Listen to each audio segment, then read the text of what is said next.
Hola, nosotros le vamos a hablar del sistema digestivo 3, que es el hígado, vesícula y páncreas. Nuestro equipo está conformado por Adriana Piña, Susani Sánchez, Christopher Abisaí, Chesit Rodríguez y Luis David. Primeramente, hablemos del hígado. Ahora bien, comencemos con las generalidades del hígado. El hígado es la masa de tejido glandular más grande del organismo y el órgano interno más voluminoso.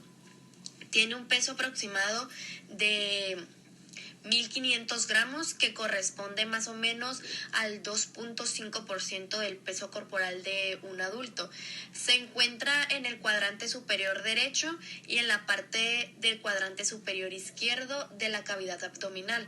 Protegido por la parrilla costal, el hígado está encerrado en una cápsula de tejido conjuntivo fibroso, que es la cápsula de Glisson, una cubierta serosa, que es la peritonea visceral, que rodea la cápsula, excepto donde el hígado se adhiere directamente al diafragma o a los otros órganos. Del lado derecho tenemos una imagen que nos muestra el hígado. Podemos observar que se encuentra en el hígado la vesícula, el conducto biliar común, la arteria hepática, la vena portal, la vena hepática y como bien la estructura del hígado. El hígado está compuesto anatómicamente y dividido por surcos profundos en dos grandes lobulillos, que es el lobulillo derecho izquierdo, y dos lobulillos pequeños, que es el lobulillo cuadrado y el lobulillo caudado. En esta imagen del libro de Ross podemos observar la estructura anatómica del hígado desde la superficie diafragmática, donde nos permite fácilmente distinguir el lobulillo derecho e izquierdo, la vesícula biliar, la vena cava inferior, el ligamento falciforme y el redondo. En el embrión, el hígado se desarrolla como una invaginación endodérmica desde la pared del intestino anterior, específicamente a la altura de la porción que se convertirá en el duodeno, para formar el divertículo hepático. El divertículo prolifera y da origen a los hepatocitos, que se organizan en cordones celulares, que son los hepatocitos, para formar el parenquima hepático. El pedículo original del divertículo hepático se convierte en el coledoco, conducto biliar común. Un borde de este conducto forma el divertículo cístico, que da origen a la vesícula biliar y conducto cístico. Fisiología hepática. El hígado desempeña un papel importante en la capacitación, almacenamiento y distribución de sustancias nutritivas y vitaminas que circulan el torrente sanguíneo.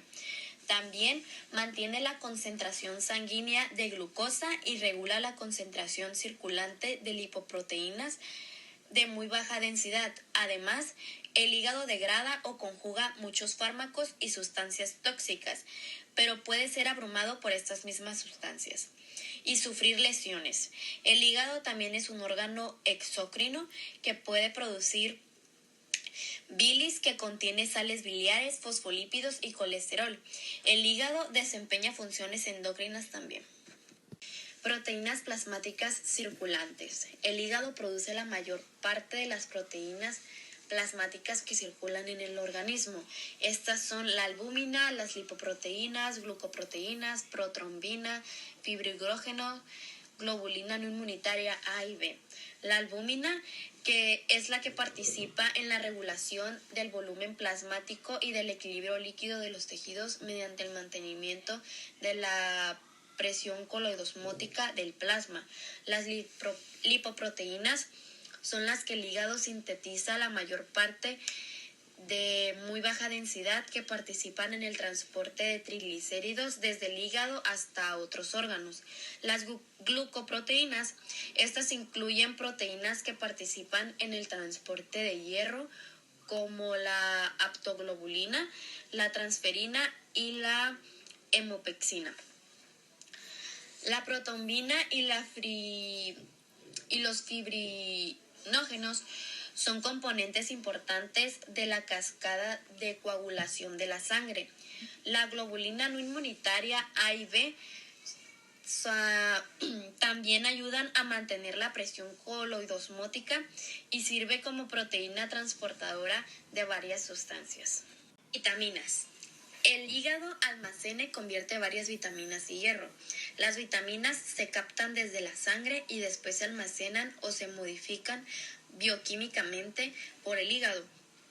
Estas vitaminas comprenden la vitamina A, que es el retinol, la vitamina D, colecalciferol, y la vitamina K. La vitamina A es precursor del retinol, que es necesario para síntesis de rodospina en la retina del ojo. La vitamina D se adhiere de la vitamina dietética D3, que también se produce en la piel durante la exposición de la luz ultravioleta por la conversión de 7 de hidrocolesterol. La vitamina K es importante para la síntesis hepática de la protrombina y varios otros factores de coagulación. El hígado degrada fármacos y toxinas. Los hepatocitos están involucrados en la degradación de fármacos, toxinas y otras proteínas extrañas del organismo. Este proceso es realizado por los hepatocitos en dos fases, que es la fase 1, oxidación, fase 2, conjugación. La fase 1 comprende la oxidación y carboxilación en un compuesto extraño. Esta fase ocurre en el retículo endoplasmático liso y las mitocondrias del hepatocito. En la fase 2 comprende la conjugación de las sustancias extrañas con ácidos glucurónicos, glicina o tuarina. Este proceso torna el producto de la fase 1 aún más hidrosoluble, de modo que puede ser eliminado con mayor facilidad por los riñones. El hígado participa en muchos otros mecanismos metabólicos importantes, como el metabolismo de los hidratos de carbono, porque mantiene un suministro adecuado de sustancias nutritivas para los procesos celulares. Función exócrina del hígado. La producción de bilis es una función exócrina del hígado. El tubo digestivo, el páncreas y el vaso son uno de los órganos transportadores de sangre para la producción de bilis, una secreción exócrina del hígado. Función endocrina del hígado. Las funciones de tipo endocrino del hígado están presentadas por capacidad para modificar la estructura y la función de muchas hormonas. El hígado comprende las modificaciones de los siguientes compuestos, que es vitamina D, toxina, hormonas del crecimiento, insulina y glucanol. La vitamina D, que es convertida por el hígado en 25-hidroxicalciferol, la forma predominante de vitamina D circulante. La trioxina es una hormona secretada por la glándula tiroides como tetraiodotironina, que en el hígado se convierte en su forma biológicamente activa. La hormona del crecimiento, que es una hormona secretada por la hipófisis. Por último, la insulina y glucanol, ambas son hormonas pancreáticas. Irrigación hepática. La irrigación hepática es cuando el hígado recibe la sangre que primero irrigó los intestinos, el páncreas y el vaso. El hígado es el único entre los órganos, ya que recibe su irrigación principal alrededor del 75% de la vena porta hepática, que transporta sangre venosa con poca concentración de oxígeno. En la imagen que tenemos del lado derecho, sacada del libro de Ross, podemos ubicar del lado izquierdo de la imagen la vena porta, que es por donde pasa la sangre porta, que esta sangre contiene sustancias nutritivas y eritrocitos. Organización estructural del hígado. Esta lo compone el parenquima, que consiste en cordones de hepatocitos bien organizados. En el adulto, normalmente tiene una sola célula dispersor y están separados por capilares sinusoidales. El estroma de tejido conjuntivo, que se continúa con la cápsula fibrosa de Gleason. Los capilares sinusoides, que conforman el conducto vascular entre los cordones hepatocitos. Por último tenemos el espacio de Dice, que se encuentra entre el endotelio sinusoidal y los hepatocitos. Los lobulillos hepáticos. Existen 3 maneras de describir la estructura del hígado en términos de una unidad funcional: el lobulillo clásico, el lobulillo porta y el ácido hepático. El lobulillo clásico es una masa de tejido más o menos hexagonal. El lobulillo porta enfatiza las funciones exócrinas del hígado, y por último el ácido hepático, que es la unidad estructural que proporciona la mejor correlación entre la perfusión sanguínea, la actividad metabólica y la patología hepática. En la imagen que tenemos del lado derecho podemos observar el diagrama de un lobulillo hepático clásico. Podemos ver claramente las sinusoides hepáticos, la vena central, el conducto biliar, la vena porta y la arteria hepática. Voy a hablar sobre la vía linfática. El plasma que persiste en el espacio perisinusoidal drena en el tejido conjuntivo periportal, donde se describe un intersticio pequeño, el espacio periportal, espacio emal, entre el estroma del espacio portal y los hepatocitos más periféricos. Desde este sitio de recolección, el líquido entra entonces en los capilares linfáticos que transcurren con los componentes de la tríada portal. La linfa avanza por los vasos de mayor calibre en la misma dirección que la bilis, es decir, desde los hepatocitos hacia los espacios portales y finalmente hacia el hilio hepático. Alrededor del 80% de la linfa hepática sigue esta vía y desemboca en el conducto torácico, donde forma la porción principal del conjunto linfático torácico. La linfa hepática se origina en el espacio perisinusoidal. Los hepatocitos son células poligonales grandes, constituyen alrededor del 80% de la población celular del hígado. El núcleo de los hepatocitos es grande y esferoidal y ocupa el centro de la célula. Muchas células en el hígado del adulto son binucleadas. La mayor parte de los hepatocitos del adulto son tetraploides, es decir, contienen el doble de la cantidad de ADN normal. Los hepatocitos son las células asociadas con el sistema digestivo que viven un bastante prolongado. Su vida media es alrededor de 5 meses. Además, los hepatocitos tienen una capacidad de regeneración considerable cuando la sustancia hepática se pierde por procesos tóxicos, enfermedades o cirugía. Especiales de tinción. Estos componentes comprenden las regiones basófilas, que corresponden al retículo endoplasmático rugoso, y a las ribosomas libres. Las mitocondrias abundantes, con colorantes vitales o con histoquímica enzimática, se puede detectar entre 800 y 1000 mitocondrias por célula. Los múltiples complejos de Golgi, pequeños en cada célula, que se ven con tinciones específicas. La gran cantidad de peroxisomas que se detectan con técnicas inmunocitoquímicas. El peroxisoma es un organelo celular que consta de una membrana constituida por una doble capa lipídica de grasas que contiene diversas proteínas. Esta la podemos encontrar en todos los tejidos, pero predomina en el hígado, en el riñón y en el cerebro durante el periodo de formación de la mielina, que esta es el material que recubre las fibras nerviosas y forma la sustancia blanca cerebral. En su interior podemos encontrar una matriz peroxisomal que contiene proteínas de función enzimática que son capaces de transformar unos compuestos en otros.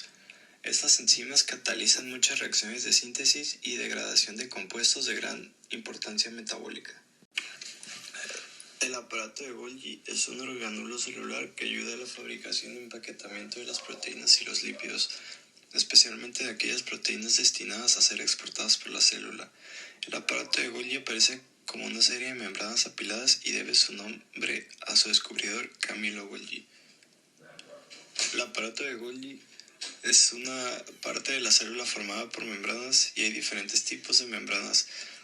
Algunas son túbulos y algunas son vesículas. El aparato de Golgi está situado cerca del núcleo. Se dice que es un cuerpo perinuclear y de hecho está también justo junto al retículo endoplásmico. Y cuando las proteínas salen del retículo endoplásmico pasan al aparato de Golgi para su posterior procesamiento. Los lisosomas hepatocitos son tan heterogéneos que solo pueden identificarse con certeza, incluso con el MET, por medios histoquímicos. El árbol biliar es el sistema tridimensional de conductos de diámetro creciente por el que atraviesa la bilis desde los hepatocitos hacia la vesícula biliar y desde allí hasta el intestino.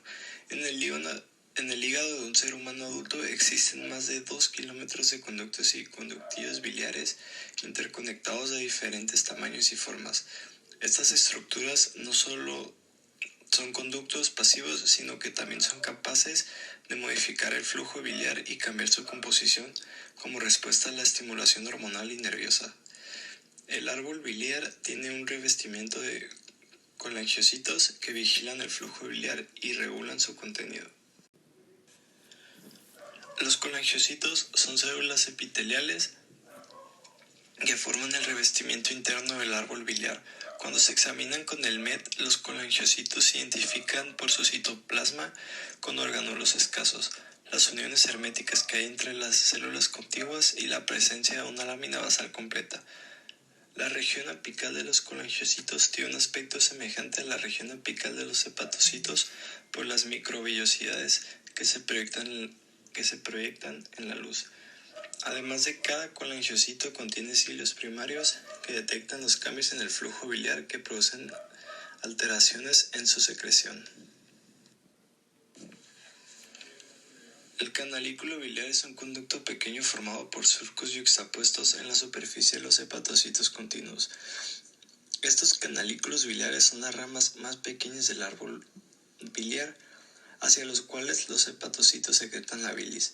Los canalículos biliares forman un anillo completo alrededor de las 4 caras de los hepatocitos exaédricos idealizados.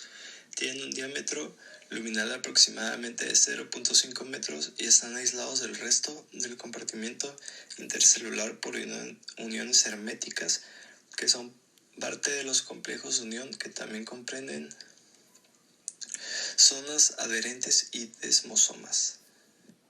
El conducto de Hering está revestido en parte por hepatocitos y en parte por colangiocitos de forma cúbica.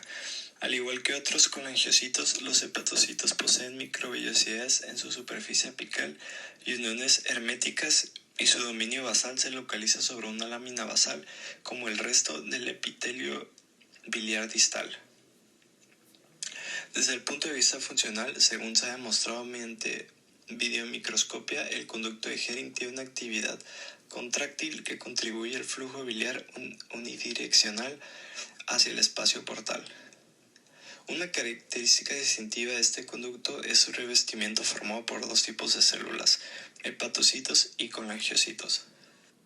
Un conducto biliar es un tubo por el cual la bilis transita por el hígado y sale de este. También se llama vía biliar. Como se puede ver en la imagen, es como se distribuye. A continuación, en este apartado hablaremos de la vesícula biliar, su histología, la concentración y almacenamiento de bilis, también como la unión del coledoco duodenal. Vesícula biliar. La vesícula biliar la vamos a encontrar como un saco en forma de pera.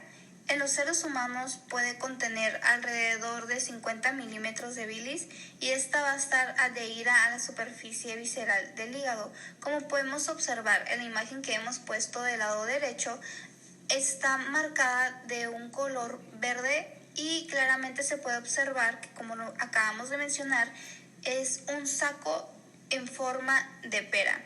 Y esta, como función, nos va a ayudar a la digestión de las grasas en los alimentos conforme vayan pasando a través del intestino delgado. Concentración y almacenamiento de bilis. La vesícula biliar es un saco ciego y este se va a continuar desde su región denominada cuello hacia el conducto cístico, que a través de este conducto va a recibir bilis diluida desde el conducto hepático. Mientras tanto, en las hormonas secretadas por las células entorodoencrinas del intestino delgado, en respuesta van a estimular las contracciones de músculo liso de la vesícula biliar. Y como consecuencia a las concentraciones que acabamos de mencionar, la bilis concentrada se va a expulsar hacia el colédoco, que la va a conducir hacia el duodeno. A continuación explicaremos la histología de la vesícula biliar.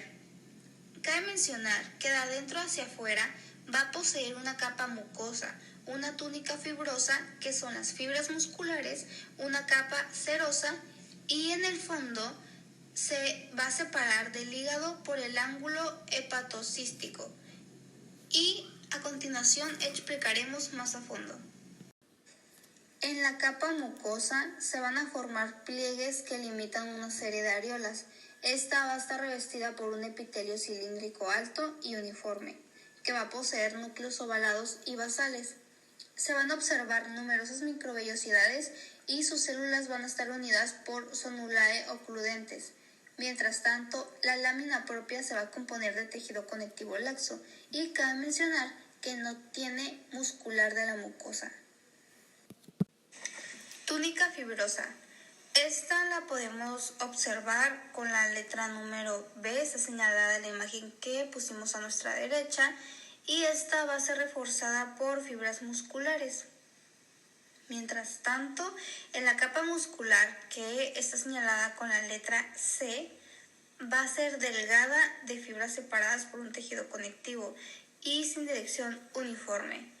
Esta también va a ser rodeada y en su totalidad por tejido conectivo perimuscular. Este va a ser denso, con características de cápsula que se van a continuar con la de Gleason. Y mientras tanto, en el tejido conectivo que contiene, vamos a encontrarnos con vasos, nervios y linfáticos. Capa serosa. En esta capa se va a cubrir toda la vesícula, excepto en la cara superior del cuerpo, que este va a contactar directamente con el hígado. Y en parte de la vesícula se va a cubrir de peritoneo. Este se va a transformar en una subserosa, pero en esta ocasión más laxa. Mientras tanto, en la lámina propia, sobre todo en el cuello, nos vamos a encontrar con lo que son glándulas mucosas, y estas se van a encontrar dispersas. Aquí vamos a hacer un paréntesis porque viene una parte muy importante, y es que la mucosa se pliega en espiral formando la válvula de Heister. Por último, de la vesícula biliar vamos a hablar sobre la unión colédoco-duodenal. Y estamos hablando que en su porción distal del colédoco, antes de unirse al duodeno, este se va a fusionar con el conducto pancreático principal del páncreas.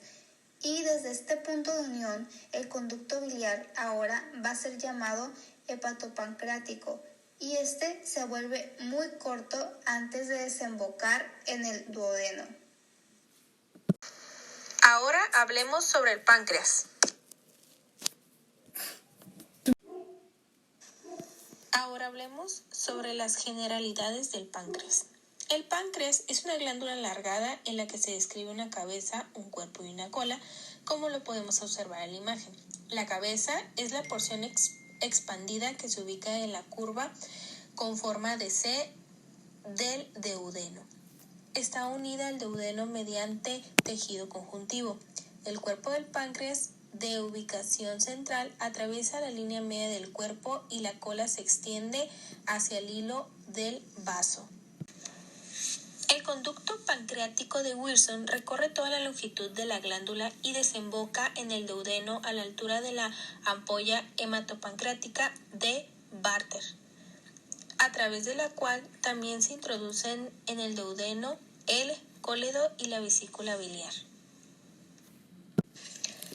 El esfínter hepatopancreático de Odin rodea la ampolla y no solo regula el flujo de la bilis y el jugo pancreático hacia el duodeno, sino que también impide el flujo de los contenidos intestinales hacia el conducto pancreático. En algunas personas está presente un conducto pancreático accesorio de Santorini, que es un vestigio de origen del páncreas a partir de dos primordios endodérmicos embrionarios que se invaginan del intestino anterior.